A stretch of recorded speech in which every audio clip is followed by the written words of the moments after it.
గొంతుక మరియు జర్నలిస్ట్ ఉద్యమం నుంచి ఆ రోజు తెలంగాణ ప్రజలకందరికీ కూడా తన యొక్క గొంతుకను వినిపించి తెలంగాణ వాదాన్ని, బహుజన వాదాన్ని మరియు వివిధ రకాల సమస్యలను కూడా ప్రజలను తన వంతుగా ప్రజల సమస్యలను కూడా తీర్చుకుంటూ ఈరోజు ఎమ్మెల్సీగా ప్రజా ఓట్లతో గెలిచినటువంటి తీన్మార్ మల్లన్న గారు మరి ఈరోజు కాంగ్రెస్ పార్టీ సస్పెండ్ చేయడాన్ని పూర్తిగా ఖండిస్తూ ఉన్నాం.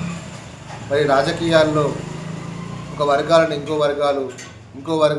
వర్గాలు దూషించడం, దాని తర్వాత మాట్లాడడం సహజం. మరియు ఆ విధంగా మాట్లాడినందుకు గాను వారి మీద చర్యలు తీసుకోవాలి మరియు వివరణ ఊరాలి. దాని తర్వాత ఈ విధంగా మాట్లాడడం సరిగా అని చెప్పి చెప్పాలి.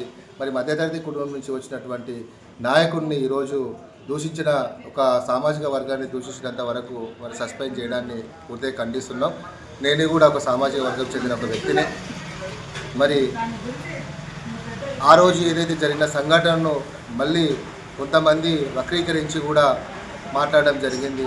ఆ రోజు సమాజంలో ఉన్నటువంటి మరి పాలక వర్గాలైనటువంటి కొంతమందిని మరి కొన్ని రకాలుగా ఈ విధంగా చేస్తుందని చెప్పేసి కొన్ని దూషించడం జరిగింది. కానీ మరి అందరినీ కూడా వ్యక్తిగతంగా దూషించేటువంటి సందర్భం లేదు. మరి వారందరూ కూడా ఈ విషయాన్ని గుర్తుంచుకోవాలని చెప్పి తెలియజేస్తున్నాను.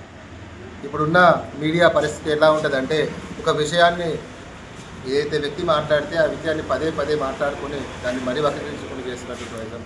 మరి అదేవిధంగా తీన్మార్ మల్లన్న గారు చేసినటువంటి పోరాటాలను మరి ఎందుకోసం చూపించారని చెప్పి నేను మాట్లాడుతూ ఉన్నా.